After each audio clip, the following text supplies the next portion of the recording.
નમસ્કાર મિત્રો, કેડી ન્યૂઝ સાથે હું છું ગૌરાંગ વ્યાસ. કેડી ન્યૂઝના દર્શકોના ઘણા મેસેજીસ આવેલા છે અને એ રીતે ઉત્સુકતાથી જાણવા માગે છે કે ભાઈ રક્ષાબંધનના શુભ મુહૂર્તો વિશે અમને જણાવો. તો આજે અમે શાસ્ત્રી શ્રી ઘનશ્યામભાઈ પાસે રક્ષાબંધનના મુહૂર્તો વિશે સ્પેશિયલ માહિતી મેળવીએ કે ભાઈ રક્ષાબંધનના દિવસે કયા કયા શુભ મુહૂર્તો છે, કેટલા વાગ્યાના છે અને કયા સમયથી કયા સમય સુધીના છે. વિશેષ માહિતી સાથે આપણી સાથે ઉપસ્થિત છે શાસ્ત્રી શ્રી ઘનશ્યામભાઈ ત્રિવેદી. કેડી ન્યૂઝના દરેક ચાહકોને, કેડી ન્યૂઝના વાલા અમારા દર્શકોને રક્ષાબંધનના ખૂબ ખૂબ અભિનંદન, શુભકામના.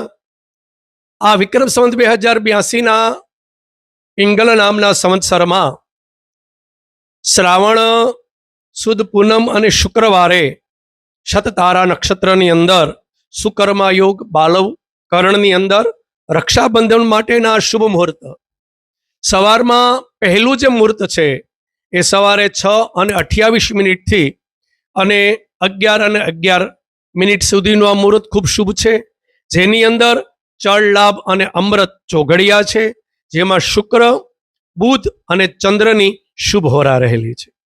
બપોરના મુહૂર્તમાં મિત્રો વાત કરીએ તો બપોરનું સુંદર મુહૂર્ત બપોરે 12:45 1:20 સુધીનું શુભ ચોઘડિયાનું મુહૂર્ત છે કે જેની અંદર પણ સુંદર મજાની શુક્રની હોરા શુક્રવારના દિવસે રહેલી છે.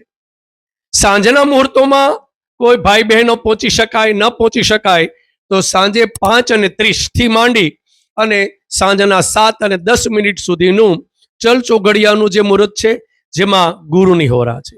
આખા દિવસના શ્રેષ્ઠ મુહૂર્તની જો વાત કરીએ તો બેસ્ટ ઓફ ધ બેસ્ટ મુહૂર્ત અભિજીત નક્ષત્રની અંદર બપોરના 12:20 1:10 સુધીનું મિત્રો રહેલું છે.